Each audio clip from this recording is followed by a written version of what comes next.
Assalamualaikum warahmatullahi wabarakatuh. Kali ini saya kembali akan menceritakan sebuah kisah singkat yang nanti ibrohnya kita bisa ambil di bulan Ramadan ini. Suatu hari ada dua orang yang bernama Paiman dan Paijo.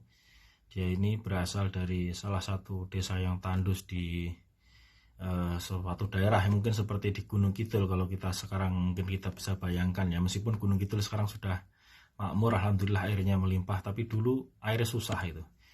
Mereka kemudian turun ke kota Jogja, mereka berdua, terus kemudian mau belanja di pasar ya, menjual hasil bumi kemudian belanja ke pasar. Terus mereka makan di sebuah warung makan Padang. Nah terus kemudian mereka nanya, ini Pak, Bu, ini kobokannya di mana untuk cuci tangan itu? Oh Mas, kalau di sini nggak pakai kobokan, itu pakai wastafel itu yang nempel di dinding itu. Diputar aja kerannya nanti keluar air. Dan diputar kerannya dan keluar air. Wah, mereka cuci tangan. Terus Pak Iman ini ngomong ke Pak Ijo, waduh ini kalau alat ini, keran ini kita bawa ke kampung kita, ini pasti luar biasa ini. Nah pasti mereka akan senang. Nah si Pak Iman pengen jago kades, si Pak Ijo pengen menikahi anak yang salah satu kembang desa. Nah, singkat cerita, mereka pun bertanya ke pemilik warung makan Padang tadi, Pak, beli alat seperti ini di mana yang bisa mengeluarkan air ini? Oh gampang Mas, itu di seberang tuh ada toko bangunan, nanti beli aja di situ, namanya kran. Akhirnya mereka ke seberang, setelah membayar makanannya ke seberang, membeli kran tuh 10 biji kran itu. Kemudian langsung mereka bawa pulang ke desanya. Mereka pun langsung menancapkannya di dinding batu di sebelah rumahnya. Terus mereka mengundang orang-orang kampung sore itu habis sholat maghrib. Ayo kesini, ini ada alat canggih yang mengeluarkan air. Kita nggak perlu lagi jalan jauh untuk ngambil air. Akhirnya keran itu pun setelah dikumpulkan semua, Pak Kades, Pak Lurah, Pak Jogoboyo, Uceng, semuanya perangkat dikumpulkan. Nah pas dibuka nggak keluar air. Warga pun marah, mereka pun kasarnya dicaci maki lah gitu, meskipun nggak sampai dipukuli. Nah akhirnya dicabutnya keran itu. Wah ini nggak bener, ini penipu ini berarti.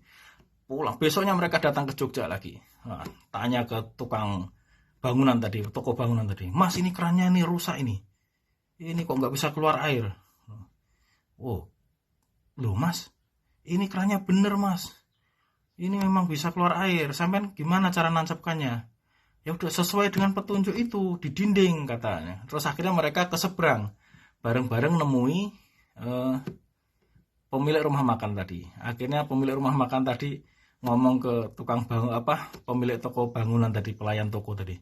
Oh mereka ini nggak ngerti mas. Ayo mas, ini mas, kalian berdua, Mas Paiman, Mas Paijo, ditunjukkannya keran itu ternyata tuh nempel di dinding, itu tidak serta-merta hanya nempel, tapi dia itu ada paralonnya di dalam tembok itu, terus terhubung ke tandon air atau profil tank, baru diputar keluar airnya. Nah seperti itulah kehidupan kita sekarang ini. Kita tuh yakin pada keran. Keran itu kita bekerja sebagai petani, guru, karyawan, pengusaha, apa aja. Itu kita berpikir keran itulah yang mengeluarkan air, mengeluarkan rezekinya. Padahal tidak. Keran itu harus terhubung dengan paralon. Paralon itu apa? Ya usaha kita sehari-hari ini yang tidak kelihatan. Orang lain mungkin nggak ngelihat, orang itu kok bisa sukses, ternyata dia dagang misalnya. Nah, atau dia itu mungkin punya pekerjaan apa. Tapi paralon ini juga nggak akan bisa mengeluarkan air kalau tidak tersambung dengan profil tank, yaitu khazanahnya Allah SWT, yaitu dengan usaha dan doa. Nah itulah Bapak Ibu sekalian, teman-teman sekalian, kisah yang kurang dari 5 menit yang ingin saya bagikan kepada saudara sekalian. Jangan yakin pada keran, meninggalkan keran itu dolim, tapi berharap pada keran itu syirik. Ya, jadi gitu. Demikian, kita boleh punya keran, tapi tetap harus menyambungkan paralonnya dan menyambungkan dengan tangki profil tanknya gusanalnya Allah SWT. Demikian, wassalamualaikum warahmatullahi wabarakatuh. Subhanakallahumma wa bihamdika asyhadu an la ilaha illa anta astaghfiruka wa atubu ilaik.